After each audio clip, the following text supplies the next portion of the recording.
So on the morning of April 12th, what happened? On the morning of April 12th, I went in the basement store right here on Pennorth Avenue to get a cigarette. You know what I mean? And they shut the store down. See, they helping us out, right? They shut the store down. I went to get a cigarette. I come out the store without the cigarette because I already smoked it. That's how they cool with it. They let me smoke the cigarette right there. So when I come out the store, they say, well, where the cigarette at? These are the police. They asked me, where the cigarette at? So I'm telling them I already just smoked it. So they get to checking me, right?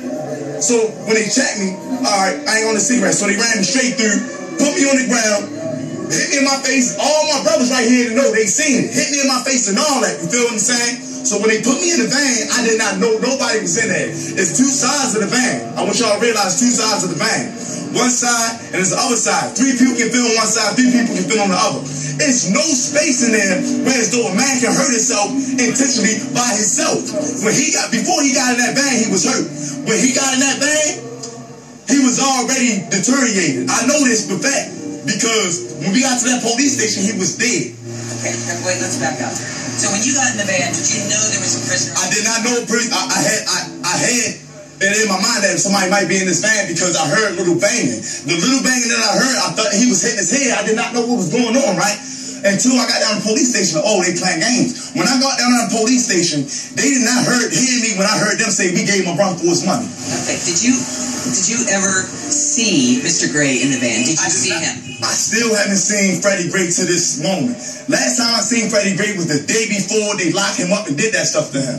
Did you tell the police that you heard him banging his head against the van? I told homicide that. I don't work with the police. I did not tell the police nothing. What do you think? Tell me what you heard. Once you got in the van, what did you hear? When I got in the van, I didn't hear nothing. It was a smooth ride. We went straight to the police station. All I heard was like a little banging for about 4 seconds. You know what I mean? And I'm thinking he banging his head the whole time. Now I know what was happening. They did something to him. His body been wobbling back there. You know what I mean? Because he can't hurt himself back in no paddy wagon, yo. No, they don't strap us in there. So tell me again what you've actually... What I actually heard? Yeah, what you actually I just heard little banging, you know? Just little, you know what I mean? Boom, boom, just little banging. And I know it was just him back there because he was dying. When we got to the police station, they said he didn't have no pulse or nothing. They called his name. Yeah, Mr. Gray, then he wasn't responsible. So when I got inside the police station, I was in the bullpen. The lady coming in, like, he got vitals found, y'all. He must have came back.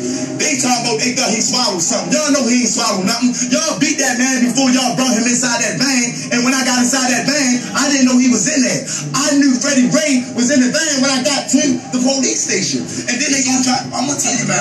Okay, I just want to try to keep this focused on that 4-minute. You were in the van about 4 or 5 minutes with Mr. Gray. I was in the van approximately up to 20 minutes, 15, 20 minutes at the most. You know what I mean? And then they wait 30 to 35 minutes to get this man some medical attention because they went to cover their So now, since they can't cover their on that, then now they trying to use me as a factor to cover their right? But my mans and them know that I don't work with no police, right? And then the second thing is, y'all got to realize this.